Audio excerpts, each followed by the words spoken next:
近年書生咧就係我哋21世祖嘅鄧近平，佢24歲就死㗎啦，鄧近平。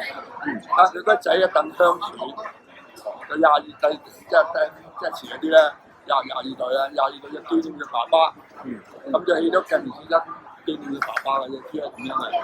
係佢就當時係培養嗰啲人咧，就140嗱，因為呢個科舉考試咧都超過8年嘅，佢要之前冇做過啦。培養學生嘅考科舉，係即係22代嘅時候，即係嗰啲未廢除未廢除。佢145年歷史啊嘛。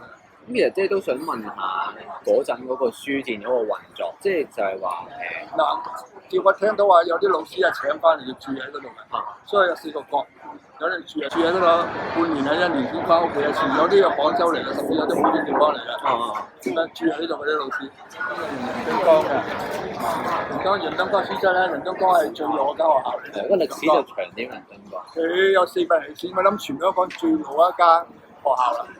而家叫乜嘢叫學校啦？以前嘅書室有佢嘅師叔，俗稱叫卜卜齋啊嘛。木方上堂，遇到學生嘈嘅時候咧，幫我張台卜卜聲一個聲音。但係我可以罰嗰啲學生咧打手板啪啪聲，第二個聲音。亦都有卜頭啊，好似我哋細個嘅時候白光頭咁樣，卜聲啊，卜聲3個聲音，俗稱叫做卜卜齋。以前有科舉考試制度啊，科舉考試制度啊，嗱呢個科舉啊。有啲叫選試制度，呢個試即係可以做官，即係話以前科舉考試入格咧，皇帝或者統治者咧就會請你幫皇帝做嘢啊，咁嗰啲咪官啦，官員嚟啦，係嘛？做官好唔好啊？薪水又多啦，係咪？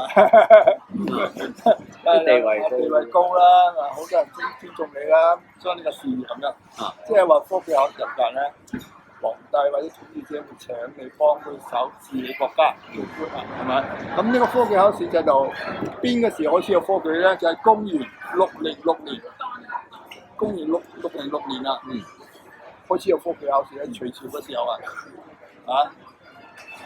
隋朝隋煬帝大業2年，即係公元西又叫西元啊嘛。公元606年開始有科舉考試，一直到1906年，公元1906年。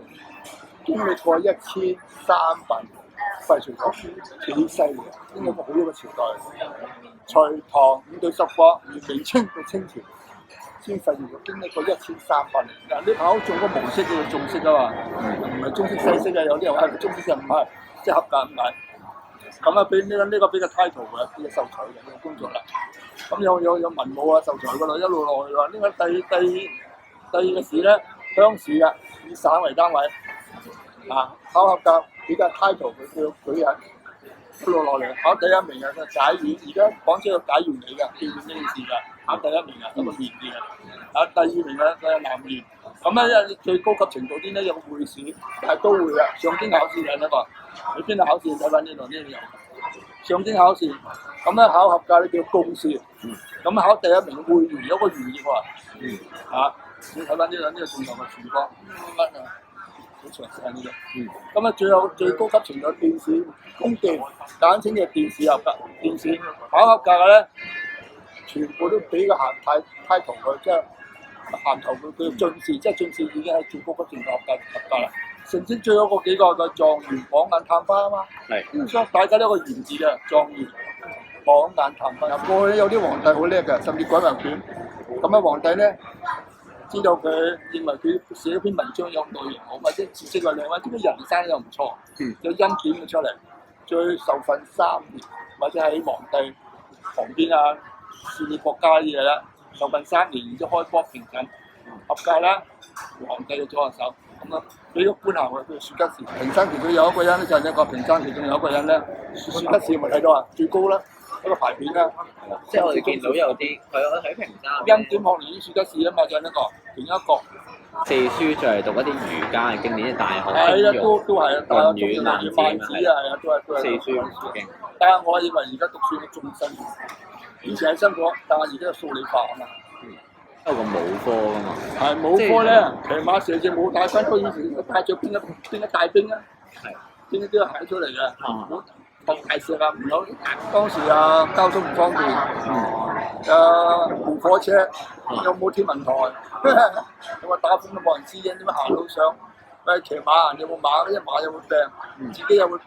點樣行路啊？嗰條路又唔係直通，你點樣行上去咧？真係辛苦啊！即係我哋睇翻族譜咧，有啲人去北京考完試翻嚟嘅，行下咯，冇咗人，無影無蹤。